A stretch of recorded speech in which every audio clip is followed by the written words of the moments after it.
Hello les amis, je vous retrouve pour une nouvelle vidéo sur le football international et sur les qualifications pour la Coupe du Monde 2026 zone Amérique du Sud. Et je vais vous présenter le match Brésil contre Uruguay. C'est un match qui a lieu ce mercredi 20 novembre 2024 à 1h45 du matin, heure française, pour le compte de la 12e journée dans ces qualifications. Alors le Brésil, c'est le quatrième du classement qui reçoit l'Uruguay le deuxième.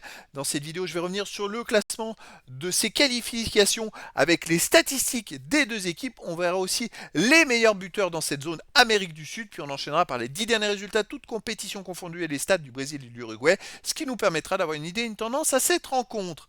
Alors donc dans ce groupe de qualification, je rappelle que les 6 premiers se qualifieront directement pour la Coupe du Monde, le 7e jouera un match de barrage. Donc pour l'instant, le Brésil est 4e avec 17 points 11 matchs, 5 victoires de nul, 4 défaites, 16 buts pour 10 comptes, puis 6 de différence de but. Ils n'avaient pas très bien démarré, et puis là c'est vrai qu'ils se sont bien ressaisis. Ils ont donc 5 points d'avance sur le barragiste et puis sur le premier non qualifié. Ça commence à être mieux pour eux. L'Uruguay est encore mieux classé puisque l'Uruguay est deuxième avec 19 points en 11 matchs, 5 victoires, 4 nuls de défaites, 16 buts pour 8 contre, plus 8 de différence de but. Eux, ils ont même 7 points d'avance. Donc c'est plutôt bien parti alors qu'il reste 7 matchs à jouer. Au niveau des meilleurs marqueurs, pour l'Uruguay, il y a deuxième marqueur de ses qualifs, c'est Nunez avec 5 buts en 9 matchs. Pour le Brésil, on a Rafinha 4 buts. Pour l'Uruguay, De la Cruz 3 buts. Rodrigo du Brésil est à 3 buts. Neymar et Luis Enrique du Brésil ont marqué 2 buts. Il y a beaucoup de buteurs voilà, dans ces deux équipes. Au moins, il peut y avoir du spectacle. Sur les 10 derniers résultats, toutes compétitions confondues, le Brésil, 4 victoires, 5 nuls, seulement une défaite, ça va quand même beaucoup mieux. 14 buts marqués, seulement 6 buts encaissés, puis 8 de différence de but. Alors depuis septembre, voilà, ils ont fait 3 victoires, un nul, une défaite. C'est-à-dire qu'ils ont pris 10 points de leurs 16 points, de leurs 17 points depuis début septembre. C'est quand même pas rien. Avant, dans les 6 matchs avant, ils en avaient pris que 7. Là, en 5 matchs, ils en ont quand même pris 10. Donc voilà, c'est quand même beaucoup mieux. À domicile, ils restent sur une victoire contre le Pérou 4-0. Sinon, ils ont battu l'Équateur 1-0 avant, c'était la Copa América. Ça reste une équipe quand même très solide à la maison, il y a quand même des grands joueurs.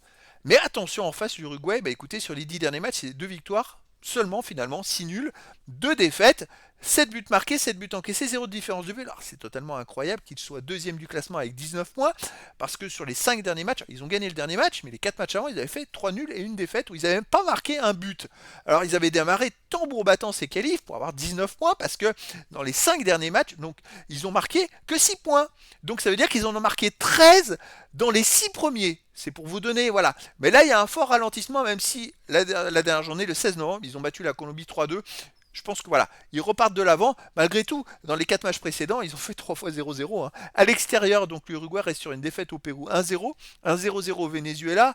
C'est pas terrible en match amical. Bon, c'était à domicile. Avant, il y avait la Copa América. Ils ont entre ces deux victoires enchaîné 8 matchs sans victoire. Beaucoup de matchs nuls dans ces 8 matchs. Il y a eu 6 matchs nuls, donc 4 fois 0-0. Donc quel Uruguay on va avoir au Brésil? Moi, j'ai peur que ça soit pour le Brésil un avantage et je verrais bien une victoire du Brésil, peut-être 2-1 ou 3-1. Après, dans le foot, tout est possible et donc les amis, je vous donne rendez-vous ce mercredi 20 novembre 2024 à 1h45 du matin heure française pour le match de football international de la 12e journée dans les qualifications pour la Coupe du Monde 2026 zone Amérique du Sud. Le Brésil, quatrième du classement, reçoit l'Uruguay, le deuxième. Voilà les amis, je vous dis à très bientôt pour une nouvelle vidéo.